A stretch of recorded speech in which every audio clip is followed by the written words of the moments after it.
Bom dia a todos. Vamos dar continuidade às nossas aulas. Então, nós estudamos o processo de intemperismo. Nós já comentamos o quanto esse processo é importante para a manutenção da vida aqui na Terra. E é um processo que está diretamente relacionado com a formação dos nossos solos. Então, nós estudamos os diferentes tipos de intemperismo e na aula de hoje nós vamos ver quais são os fatores que controlam o intemperismo. Então, a velocidade com que o intemperismo ele vai estar atuando e as propriedades que o produto final vai apresentar, no caso os nossos solos, são dependentes de alguns fatores, que nós chamamos também de fatores de formação dos solos, que é o objeto de estudo da nossa aula.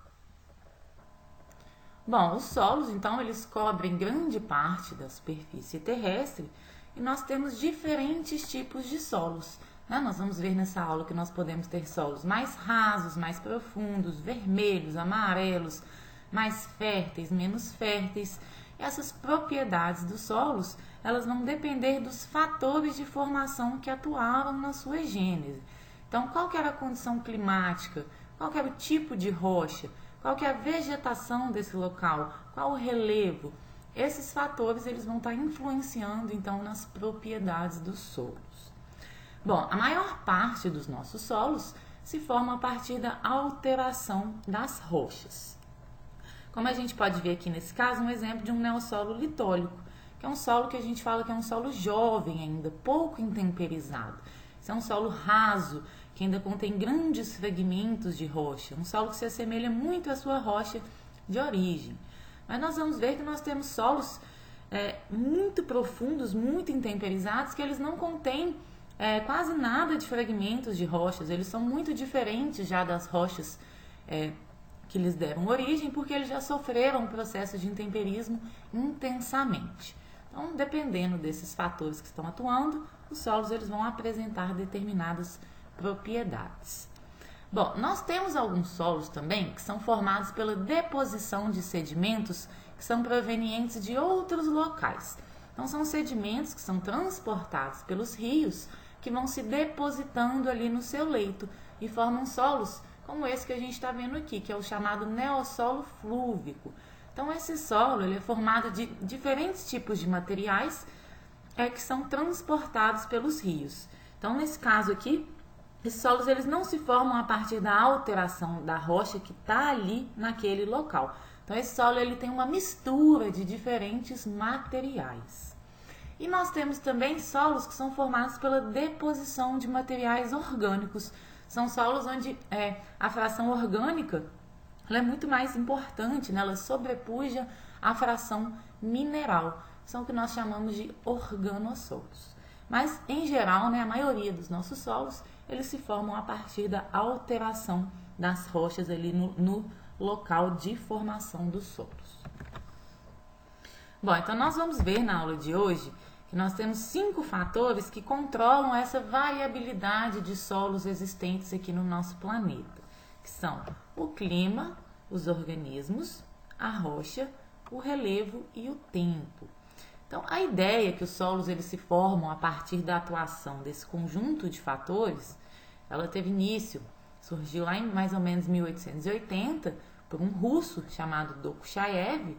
Ele é considerado o pai da pedologia, né? Ele deu contribuições extremamente importantes para o estudo dos solos. E as ideias do Dokuchaev elas foram posteriormente difundidas e aperfeiçoadas por outros cientistas, né? E hoje já está mais do que consolidado que esses 5 fatores de formação são responsáveis pela grande diversidade de solos existentes aqui no nosso planeta.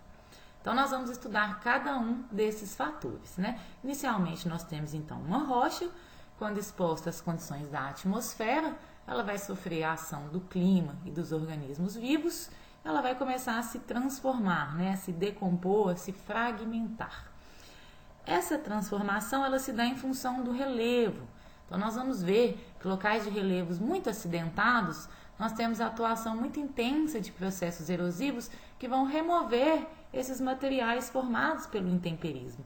Então, nós vamos ter normalmente solos mais rasos. Já em locais de relevo plano, a gente tem pouca erosão e a gente tem altas taxas de infiltração de água, então a gente tem altas taxas de intemperismo. Então a gente consegue encontrar solos mais profundos nesses locais. Nós vamos discutir cada um desses fatores com calma. E esses fatores de formação, essa transformação da rocha, ela se dá em função do tempo. Então, dependendo dos fatores que vão estar atuando na formação dos solos, esse processo ele pode se desencadear em um tempo menor ou em um tempo maior. Bom, o primeiro fator de formação dos solos que nós vamos estudar são as rochas, que também são chamadas de materiais de origem dos solos. Esse é um fator passivo que vai estar sofrendo a ação de fatores ativos, como o clima e os organismos. Bom, então nós comentamos que a maior parte dos nossos solos se formam a partir da alteração de rochas ali no local de formação dos solos. Então nós chamamos de tempo zero, o estado inicial de formação do solo, aquela rocha que é recém-exposta às condições atmosféricas. Seria uma rocha sã que ainda não está alterada. À medida que os agentes intempéricos vão atuando nessa rocha, os fatores de formação dos solos, clima, organismos, em função do relevo e ao longo do tempo, esses solos, então, eles vão se desenvolvendo, Essas rochas, elas vão se intemperizando em profundidade. Então, quando a gente diz que a maior parte dos solos é formada a partir da rocha subjacente, a gente quer dizer que esses solos, eles foram formados a partir das rochas que vão estar ali abaixo do seu perfil, Que foram elas que se intemperizaram e possibilitaram a formação dos solos. Então, nós vamos ter solos mais jovens, mais desenvolvidos, mais velhos, mais profundos, em função, então, da atuação de um conjunto de fatores que nós vamos estudar. Bom, alguns solos, eles também podem ser formados por sedimentos que foram transportados de outros locais, Conforme nós comentamos. Sedimentos aluviais transportados pelos rios ou sedimentos coluviais transportados pela própria gravidade. Então, nesse caso, o material de origem desses solos são sedimentos, e não rochas subjacentes. Mas são exceções. Em geral, a maior parte é formada a partir de rochas subjacentes. E temos também aqueles formados pela deposição de material orgânico. Bom, então, dependendo das propriedades das rochas, esse processo de intemperismo, ele pode atuar numa velocidade maior ou menor. As rochas, elas podem ser mais resistentes ou menos resistentes. Isso vai depender da composição mineralógica, da textura e da estrutura das rochas. Bom, então, quanto à composição mineralógica, as rochas, elas podem ser mais ou menos resistentes ao intemperismo, dependendo da quantidade de minerais máficos e félsicos presentes na rocha. Então, vamos lembrar lá da série de reações de Bowen, que mostra a cristalização dos minerais a partir do magma. Essa série, ela se correlaciona com a série de estabilidade dos minerais frente ao intemperismo. Então, nós já estudamos que os minerais que se formam primeiro a partir de magmas com altas temperaturas, como os minerais máficos, livina, piroxenos, anfibólios e biotita, e também os plagioclasos, eles contêm um número maior de ligações iônicas. Então, eles se intemperizam mais facilmente, porque as ligações iônicas são mais fracas. Já os minerais félsicos, que se formam por último, como, por exemplo, o quartzo, eles têm um número maior de ligações covalentes, que são ligações mais fortes, portanto, são minerais mais resistentes ao intemperismo. Então, rochas muito ricas em quartzo, por exemplo, elas vão ser muito resistentes, enquanto rochas ricas em minerais máficos, como olivinas, piroxenos, anfibólios e biotita, elas vão se intemperizar com uma facilidade muito maior. Bom, então aqui nesse slide está um resumo de tudo que eu acabei de explicar, vocês podem pausar e ler. O que eu queria reforçar aqui com vocês é que essa série de reações de Bowen, essa série de estabilidade dos minerais frente ao intemperismo que nós acabamos de discutir, ela se refere aos minerais presentes na fração areia e silt dos nossos solos. Nós já estudamos que a fração argila dos nossos solos, ela é formada a partir da alteração de minerais primários, Por isso que os argilominerais, os óxidos de ferro e alumínio, eles são chamados de minerais secundários, que se formam a partir da alteração desses minerais primários que nós acabamos de discutir. Esses minerais secundários, eles são mais resistentes ao intemperismo. Esses que estão ali na fração argila dos nossos solos são mais estáveis, mais resistentes ao intemperismo do que os minerais primários, justamente porque eles se formam nas condições de pressão e temperatura aqui da superfície terrestre. Bom, então aqui, por exemplo, nós temos um exemplo de um basalto, que é uma rocha rica em minerais máficos, uma rocha escura. E nós temos aqui o riolito, que é uma rocha clara, rica em minerais félsicos. Então, qual dessas rochas, baseada na composição mineralógica, vocês acreditam que vão se intemperizar numa velocidade maior? O basalto ou o riolito? Bom, claro que é o basalto, né? Nós já acabamos de dizer que minerais máficos são menos resistentes, têm mais ligações iônicas, se alteram com uma facilidade maior. Enquanto que o riolito, rico em minerais félsicos, eles são mais resistentes ao intemperismo, então essa rocha, consequentemente, também é mais resistente.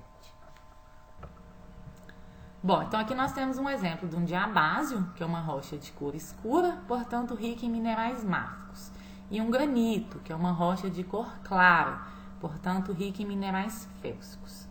Então, se essas rochas elas forem submetidas às mesmas condições de intemperismo, ou seja, ao mesmo tipo de clima, de organismos, na mesma posição do relevo, em um mesmo período de tempo, qual dessas rochas vocês acham que vai dar origem a um solo mais argiloso? Então, vamos lembrar que a fração argila dos nossos solos ela é composta por argilo-minerais e óxidos de ferro e alumínio, que são minerais secundários, que se formam a partir da alteração de minerais primários. Então, aquelas rochas ricas em minerais primários que se intemperizam com uma facilidade maior, como o diabásio, eles tendem a formar solos mais argilosos do que rochas ricas em minerais félsicos, que são mais resistentes. Rochas que têm muito quartzo, nós já comentamos que o quartzo é muito resistente, então ele não se transforma em minerais secundários com facilidade. Então, a gente tende a encontrar solos mais arenosos. Só que o que nós vamos ver nessa aula? Essa comparação que nós acabamos de fazer do diabásio com o granito, nós estamos considerando apenas a composição mineralógica dessas rochas. Então, nesse caso, diabásio vai formar solo mais argiloso. Só que nós vamos ver que mesmo o granito, que tem muitos minerais félsicos, eles podem formar solos também de textura média ou até argilosa, dependendo dos outros fatores de formação. Então, por exemplo, condições climáticas, onde a gente tem altos índices pluviométricos, altas temperaturas, onde a gente tem uma atuação intensa do intemperismo, o granito ele também pode dar origem a solos de textura média ou argilosa, tá bom? Mas, em geral, considerando apenas as propriedades das rochas, rochas ricas em minerais máficos tendem a formar solos mais argilosos. Bom, aqui nós temos mais um exemplo comparando um calcário, que é uma rocha sedimentar química, com um argilito, que é uma rocha sedimentar clástica. Então, qual dessas rochas vocês acham que é mais resistente ao intemperismo? Bom, o argilito ele é mais resistente ao intemperismo. Primeiro porque nós vimos que o calcário ele é composto predominantemente por carbonatos de cálcio, por calcita, e esse mineral ele é facilmente dissolvido quando em contato com soluções levemente ácidas, como a água da chuva. Já os argilitos, eles são formados por sedimentos do tamanho argila, ou seja, um material que já foi previamente intemperizado, Nós já comentamos que as argilas dos nossos solos, os argilominerais, eles são formados a partir da alteração de minerais primários. Então, esses minerais secundários, os argilominerais, eles são muito mais resistentes ao intemperismo. Então, o argilito ele é uma rocha muito resistente ao intemperismo. Bom, e por que o quartzo ele tende a se acumular na fração areia dos solos tropicais, como os solos aqui do Brasil?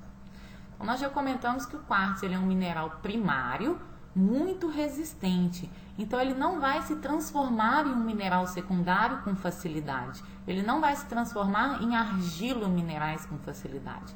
Então, ele tende a ficar presente ali na fração areia dos nossos solos, enquanto os demais minerais primários, eles vão se transformar em argilas muito mais facilmente. Então, fração areia de solos tropicais, nós vamos encontrar principalmente o quartzo, porque ele é mais resistente a essa transformação em minerais secundários.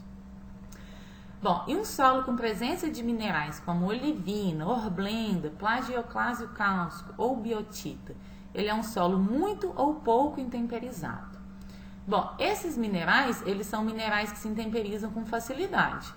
Então, se esses minerais ainda estão presentes no solo, significa que esse é um solo pouco intemperizado, né?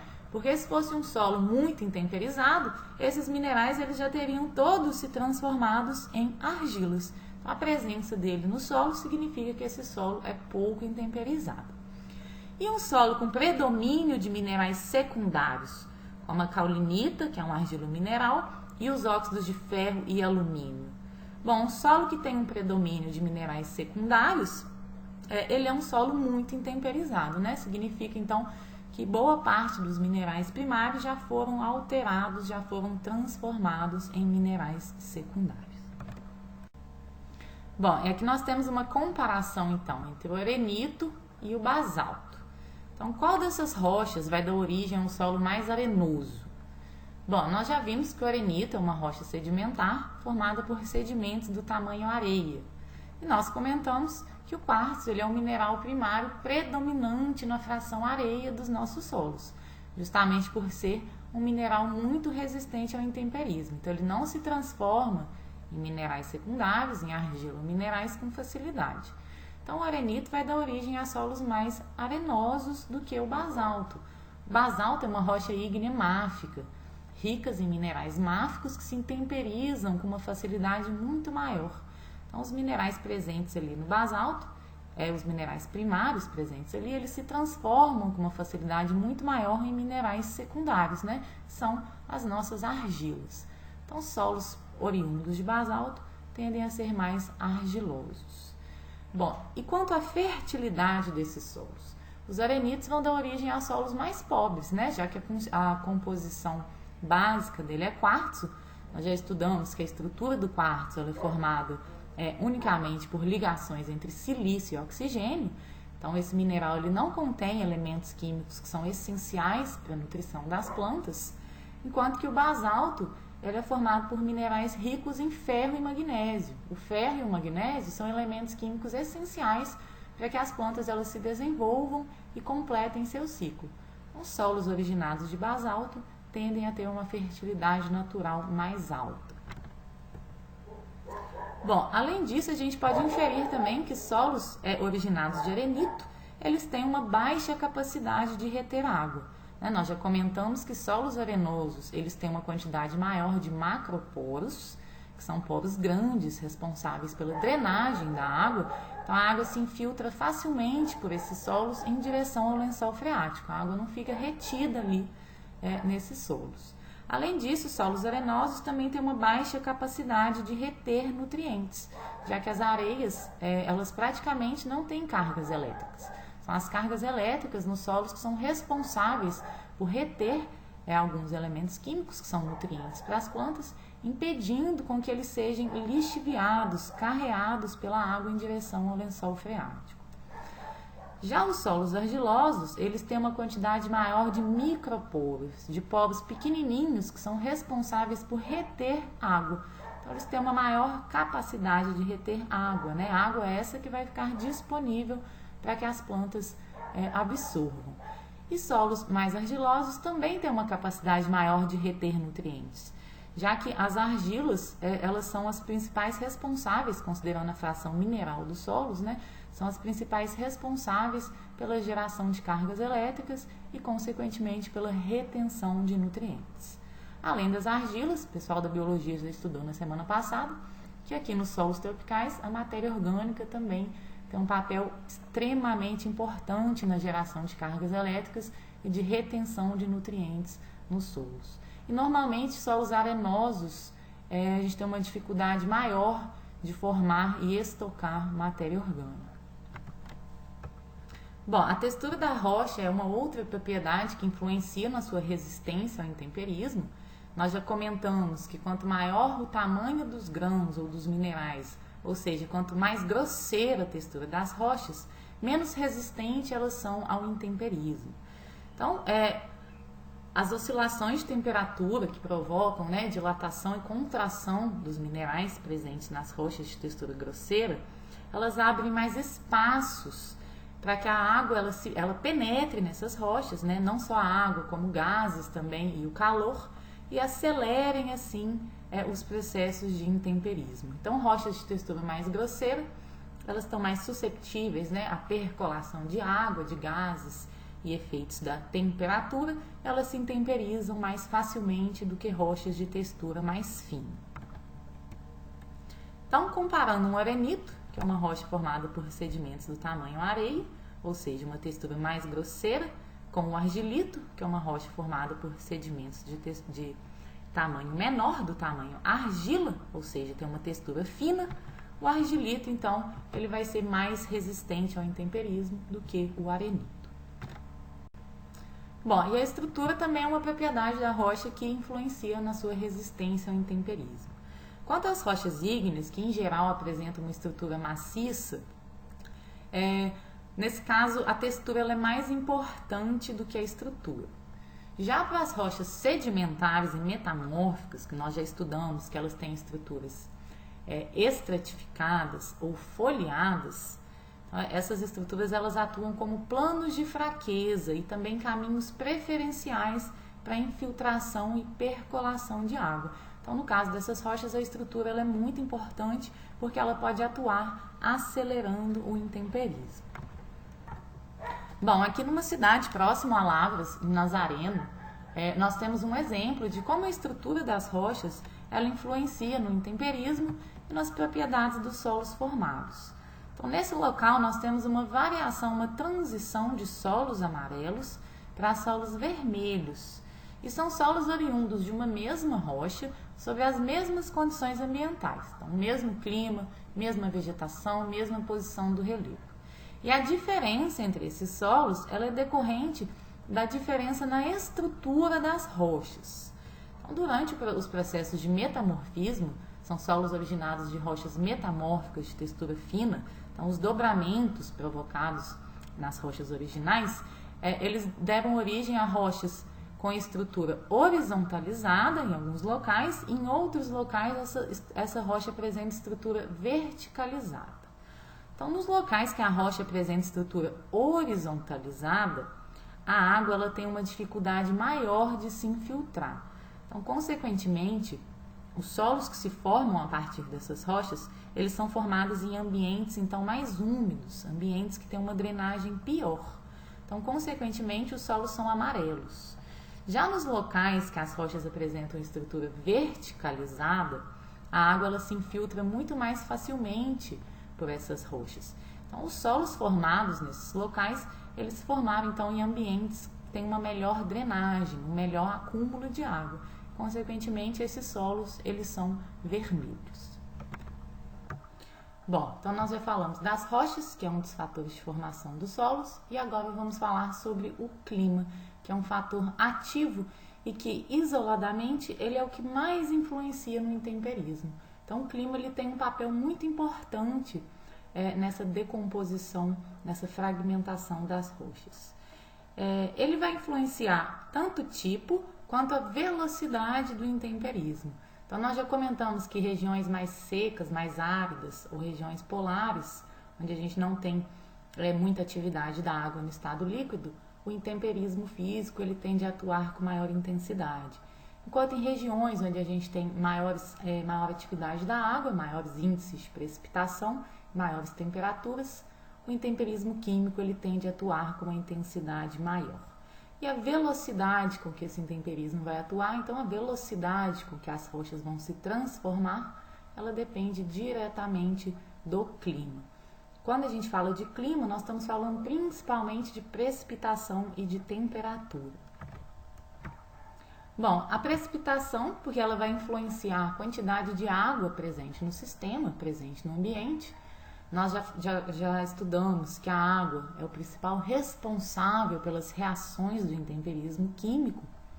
E a quantidade de água presente no sistema também vai influenciar a presença de organismos vivos. Então, nós vamos ver que os organismos são outro fator de formação que está muito relacionado com a gênese dos nossos solos. Bom, então a precipitação ela está relacionada à quantidade de água que infiltra nos nossos solos e percola por ali, provocando os processos de lixiviação e de translocação de alguns compostos, de alguns elementos químicos, de alguns nutrientes para as plantas.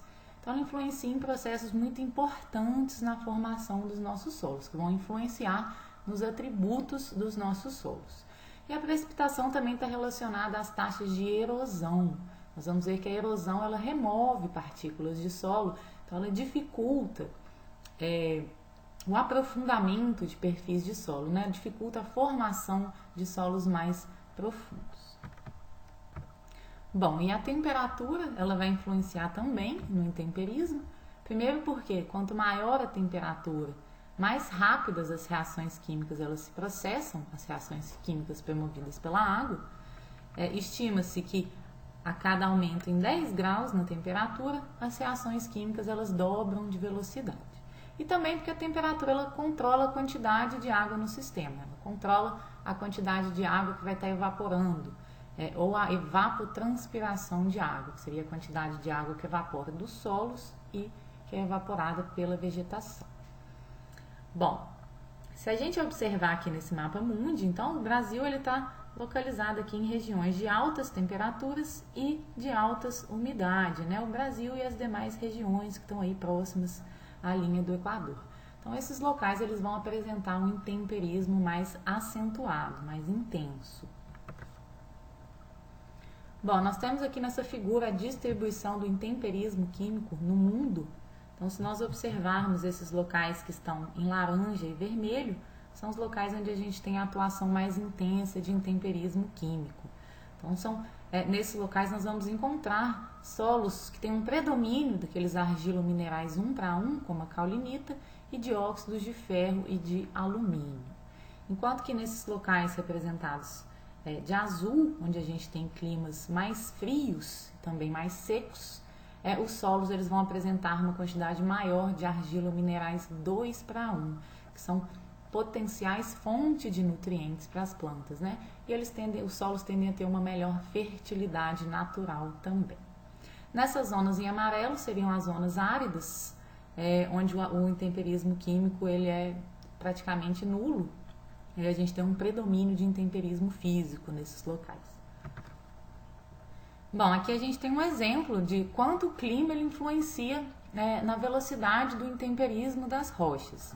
Então, a gente tem aqui um exemplo de um monumento chamado de Agulha de Cleópatra, que permaneceu no Egito durante 35 séculos, sem sofrer muitas alterações.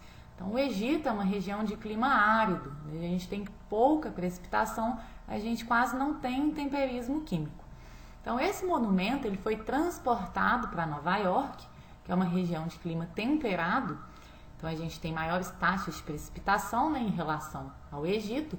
E esse monumento, em 75 anos que ele permaneceu em Nova York, ele se alterou muito mais do que durante os 35 séculos em que ele esteve lá no Egito. Bom, e aqui a gente tem um mapa, então, da intensidade do intemperismo químico aqui no Brasil.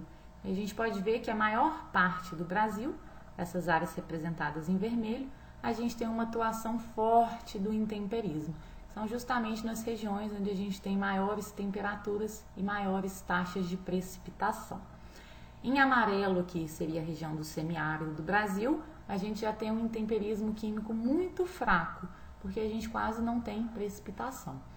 E aqui em parte da região sudeste e na região sul, à medida que as temperaturas elas vão diminuindo, né, a gente tem aí intemperismo que atuam moderadamente ou intemperismo fraco em regiões altimontanas ou em regiões de clima muito frio e seco.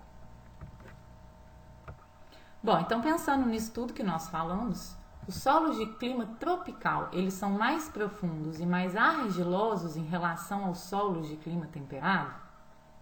Sim, eles são mais profundos, porque nós já vimos que quanto maior a precipitação e a temperatura, maior a velocidade com que o intemperismo vai estar atuando, então nós tendemos a encontrar solos mais profundos.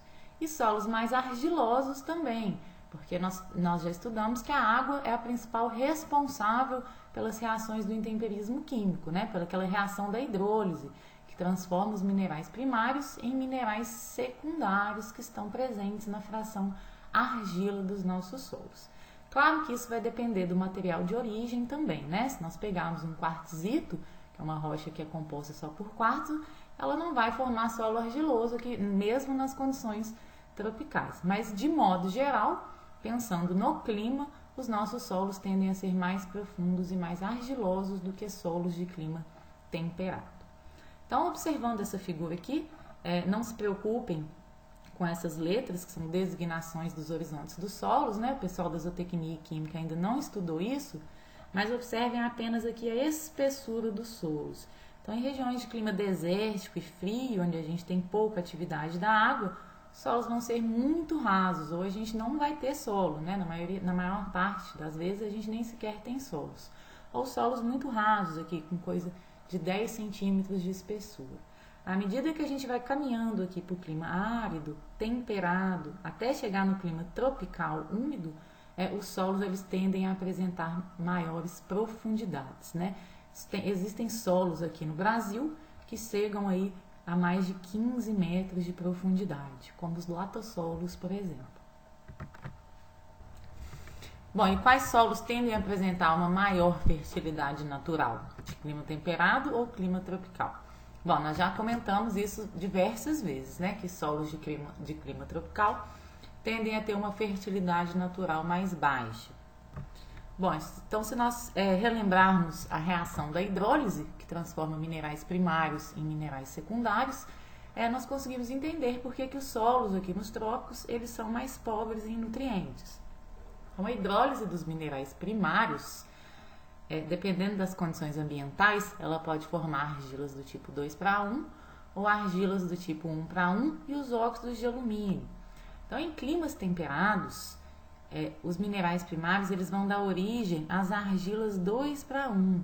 São argilas que ainda contêm cátions básicos, contêm elementos químicos que são essenciais para as plantas. E essas argilas elas também têm uma maior quantidade de cargas elétricas responsáveis por reter nutrientes. Durante a hidrólise dos minerais primários em regiões de clima temperado, muitos dos elementos químicos eles ainda permanecem no sistema, enquanto que aqui nas condições de clima tropical, esses elementos eles são removidos. Então, potássio, cálcio, magnésio, esses cátions básicos, eles vão ser removidos dos solos aqui nos climas tropicais, onde a gente tem intensa atividade da água. Nós temos a quantidade maior de argilas 1:1, que não contém cátions básicos, não contém elementos químicos essenciais para as plantas na sua estrutura. E além disso, essas argilas e esses óxidos de alumínio, eles têm poucas cargas negativas que são responsáveis por reter nutrientes. Então, consequentemente, nossos solos são mais pobres do que os solos de regiões temperadas, onde o intemperismo químico atua com uma intensidade menor. Bom, então com base nisso que eu acabei de falar, pensando aqui no Brasil, onde vocês esperam encontrar solos com uma fertilidade natural mais alta? Bom, então solos com fertilidade natural mais alta vão ser aqueles menos intemperizados. Solos menos intemperizados são encontrados em regiões de clima mais seco ou de clima muito frio. Então, nós vamos encontrar solos com uma fertilidade natural mais alta, por exemplo, no semiárido, na região da Caatinga, porque esses solos são pouco intemperizados. Mas não adianta termos solos férteis nessa região se nós não temos água, né? A água ela é essencial para o desenvolvimento da vegetação. E os solos eles são ricos justamente porque não tem água para remover ali os constituintes mais solúveis. Na região sul também, ali na região dos Pampas Gaúchos, onde nós temos climas frios e secos, os solos também vão ter uma fertilidade natural mais alta, porque eles vão ser menos intemperizados. Esses solos, eles ainda têm grandes quantidades de argilo-minerais do tipo 2:1. E solos naturalmente mais pobres em nutrientes, nós vamos encontrar nas regiões onde a gente tem maiores taxas de precipitação e maiores temperaturas, consequentemente solos mais intemperizados, como por exemplo no Cerrado aqui do Brasil, na região da floresta amazônica.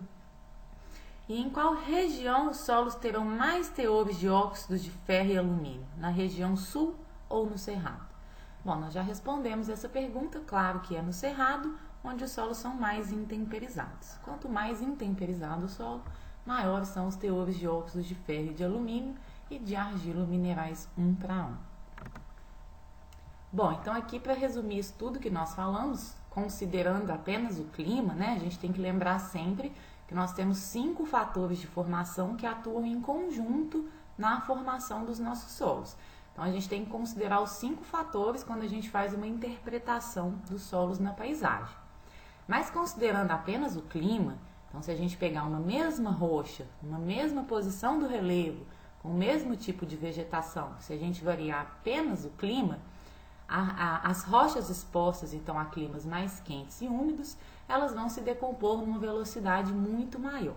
Consequentemente, nós vamos ter então solos mais profundos e também uma quantidade maior de minerais secundários, né, de materiais mais intemperizados, já que a gente tem uma maior atividade na água, um maior intemperismo químico. E solos mais pobres em cátions básicos, né? Nós vimos que esses cátions básicos, mais solúveis, eles tendem a ser removidos de solos muito intemperizados. Já as rochas expostas a condições de clima mais árido ou muito frio, elas vão se decompor numa velocidade muito menor. Os solos, eles vão ter uma quantidade muito maior de minerais primários, que ainda foram pouco afetados pelo intemperismo, já que a gente tem uma baixa atividade da água. A gente tende a ter solos, então, com menor teor de argilas e também solos mais ricos em nutrientes. Tem uma maior quantidade de cátions básicos que não são removidos com tanta facilidade pela água que se infiltra nos solos. Bom, um outro fator de formação dos solos são os organismos. Então, primeiramente, sem vida não há solo. A presença de organismos ela é crucial na formação dos nossos solos, a presença de vida. Eles vão estar atuando tanto diretamente quanto indiretamente nos processos de intemperismo.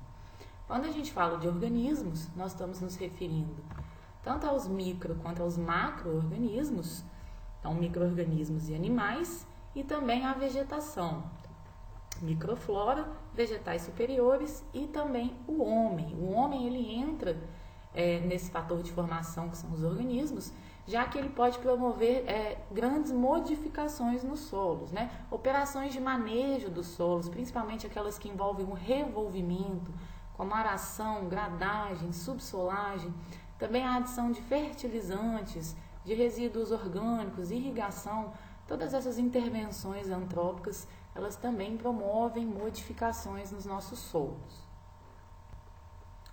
Bom, e os organismos, eles podem atuar diretamente no processo de intemperismo, como, por exemplo, com a colonização das rochas por líquens e musgos.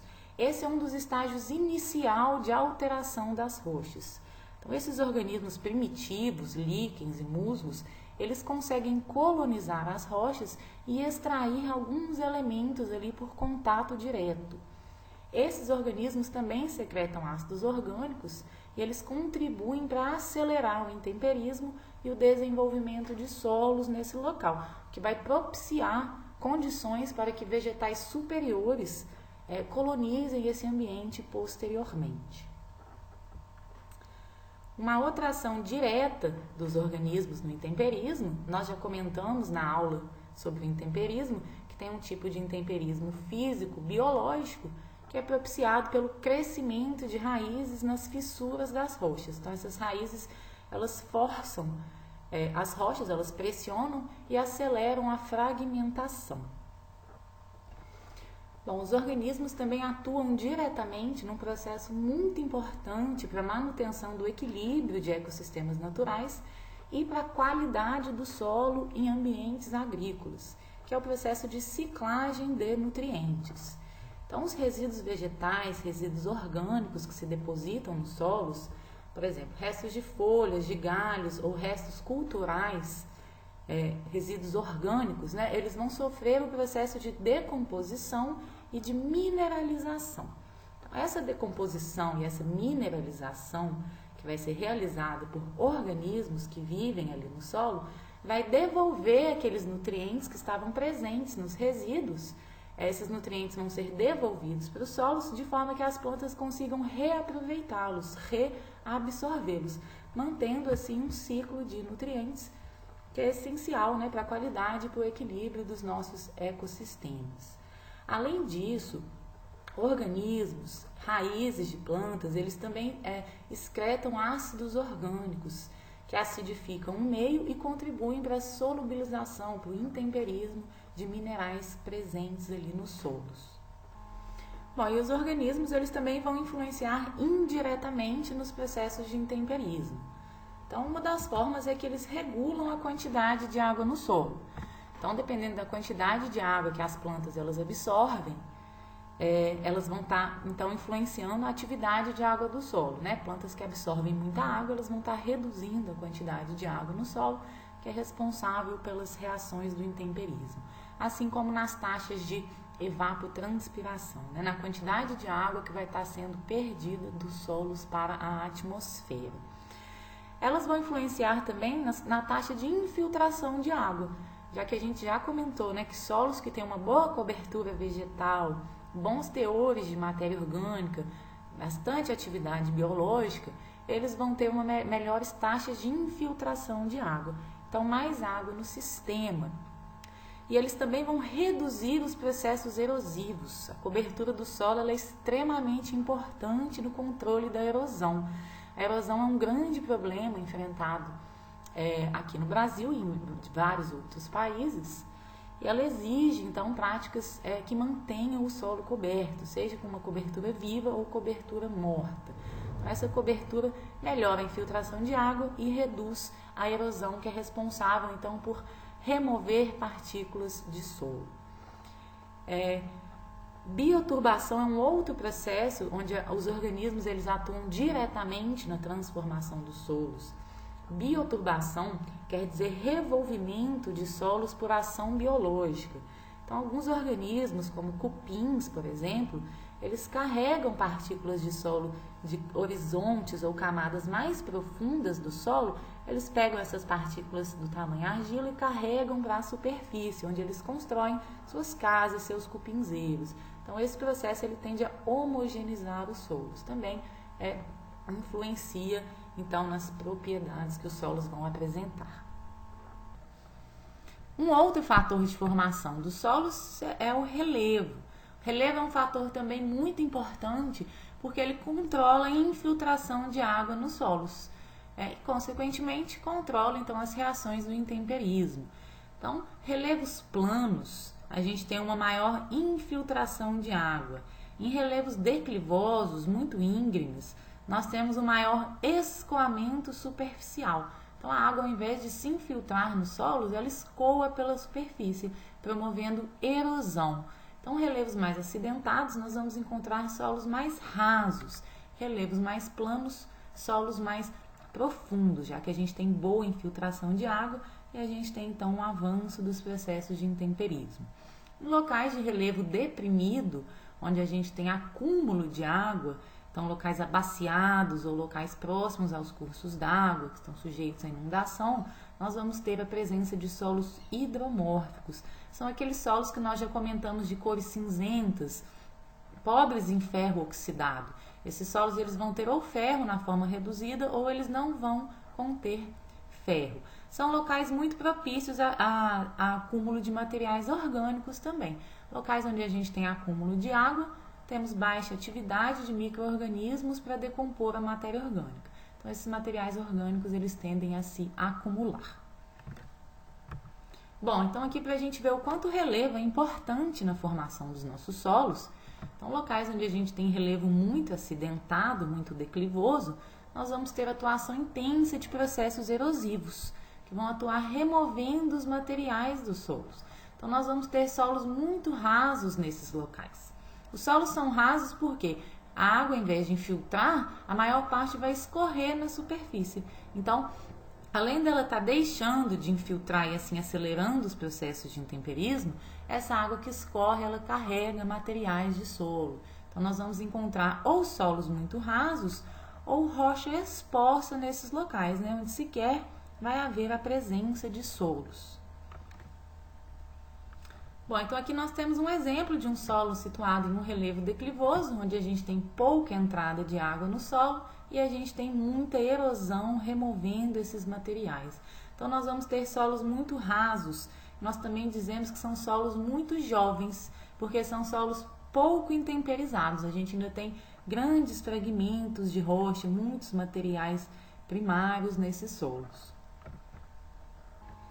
Bom, já em locais de relevo ondulado, então onde o relevo não é nem tão íngreme e nem tão plano, os solos já vão ser um pouco mais profundos do que os solos de relevos muito íngremes. No caso de relevos ondulados, a gente ainda tem uma boa quantidade de água que vai escorrer pela superfície, mas uma grande parte também da precipitação vai infiltrar nesse solo, contribuindo com os processos de intemperismo e, consequentemente, com o desenvolvimento de solos um pouco mais profundos do que solos de locais muito íngremes, que é o caso, por exemplo, dos cambissolos. E em locais de relevo plano, onde a gente tem altas taxas de infiltração de água, então a gente tem pouca erosão e muito intemperismo. Então os solos eles vão ser mais profundos e também tendem a ser mais argilosos, porque a água é a principal responsável pelas reações de hidrólise que dá origem aos argilominerais. Bom, então vocês esperam encontrar solos mais ou menos intemperizados em áreas de relevo acidentado, relevo declivoso. Bom, nós já discutimos, né, que em áreas de relevo declivoso nós vamos ter solos menos intemperizados, porque a gente tem pouca água infiltrando no solo, então a gente tem uma baixa atividade de água para promover o intemperismo, e a gente tem uma grande quantidade de água escoando pela superfície e promovendo a erosão, ou seja, a remoção de materiais.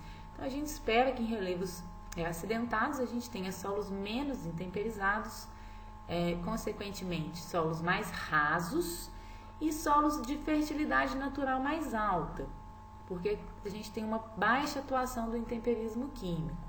Só que isso vai depender muito da rocha, tá bom? Então, por exemplo, o quartzito, que é uma rocha muito comum em relevos íngremes, ele não vai originar solos férteis, mesmo que esses solos sejam jovens e pouco intemperizados, porque a rocha ela não contém nutrientes. Mas, em geral, solos menos intemperizados e mais jovens, eles tendem a apresentar uma fertilidade natural mais alta. Esses solos de relevo íngreme, como eles vão ser muito rasos, muito pedregosos, eles vão ter um sério problema de deficiência hídrica. Então, esses solos não conseguem armazenar grandes quantidades de água e, consequentemente, não conseguem sustentar vegetações de porte maior. A gente vai ter um conteúdo de minerais primários muito mais alto nesses solos, já que eles são jovens e sofreram um pouco intemperismo químico. E em relevos mais planos, então, nós vamos encontrar solos mais intemperizados, mais desenvolvidos, já que a gente tem muita infiltração de água. Então, a gente tem muito intemperismo, solos mais profundos. E também solos que tendem a ter uma fertilidade natural mais baixa, né? Já que eles são muito intemperizados. Então, aqueles cátions básicos mais solúveis, eles tendem a ser removidos do sistema. Bom, mais uma vez, é importante frisar que essas análises da paisagem, elas têm que ser feitas levando em consideração os 5 fatores de formação. Então, pode ser que a gente tenha, por exemplo, solos jovens e rasos em relevo plano, em locais, por exemplo, que não chove. Então, se não chove, mesmo que essas rochas estejam em um relevo favorável ao intemperismo, sem chuva esse processo ele não vai se desenvolver. Da mesma forma que existem exceções também de solos profundos em relevos íngremes, quando a rocha quando o material de origem ele se intemperiza numa velocidade muito grande. Então, nesse caso, o intemperismo ele sobrepuja, né? Ele é maior do que a erosão. Então, lembrando sempre que nós temos que considerar os 5 fatores de formação ao interpretar uma paisagem. Bom, e o quinto e último fator de formação que está envolvido na gênese dos nossos solos é o tempo. Então, quando uma rocha ela é recém-exposta às ações do intemperismo, uma rocha inicialmente sã, nós chamamos de tempo zero. A partir do momento que essa rocha, então, começa a sofrer a atuação desse conjunto de fatores de formação que nós acabamos de comentar, essa rocha ela vai se alterando, então, ao longo do tempo. A velocidade com que esse processo vai ocorrer vai depender, então, do que nós comentamos, das propriedades das rochas, do clima, dos organismos e do relevo. Então, por exemplo, rochas máficas em condições de clima úmido, tropical úmido, temperaturas e precipitação alta, elas vão se alterar muito rapidamente. Mas essas mesmas rochas máficas, em condições de climas mais secos ou mais frios, elas vão se alterar numa velocidade muito menor. Então, o tempo que a gente tem para formar um solo jovem ou um solo maduro, bem desenvolvido, ele está atrelado a esse conjunto de fatores de formação que vão estar atuando na transformação das rochas. Mas a gente tem sempre que pensar que esse processo ele ocorre numa escala de dezena a milhares de anos, né? A gente tem que pensar numa escala de tempo geológica. Bom, aqui só para fechar então a aula, um exemplo do efeito do tempo no desenvolvimento do solo. Então, partindo aqui de uma mesma rocha, nós temos inicialmente um solo jovem, então a gente tem uma camada fina de solo em cima da rocha. A partir do momento então que o clima, organismos e o relevo vão atuando nesse material de origem e o tempo vai passando, esse solo ele vai se desenvolvendo em profundidade. Então, aqui no solo jovem, a gente tem uma camada espessa de solo em cima da camada da rocha que está se alterando. Já em um segundo momento, então, algum tempo depois, milhares de anos talvez, nós já temos aqui um solo mais maduro. Então, além daquela camada superficial, a gente já tem uma outra camada de solo aqui que se formou a partir da alteração da rocha. Quanto mais o tempo vai passando, então nós vamos tendo cada vez solos mais profundos, mais desenvolvidos, já que a rocha ela vai se alterando em profundidade. Bom, pessoal, então é isso, né? Vamos encerrar por aqui. Espero que vocês tenham compreendido, pelo menos a essência, né, dos fatores de formação dos solos. Esse é um assunto muito importante que nos permite fazer uma série de interpretações a respeito das paisagens ao nosso redor. Eu vou deixar um material para leitura, onde vocês vão encontrar tudo isso que eu falei, né, de forma bem didática, bem esclarecida. Qualquer dúvida que vocês tiverem, sintam-se à vontade para entrar em contato. Então, muito obrigada e bons estudos.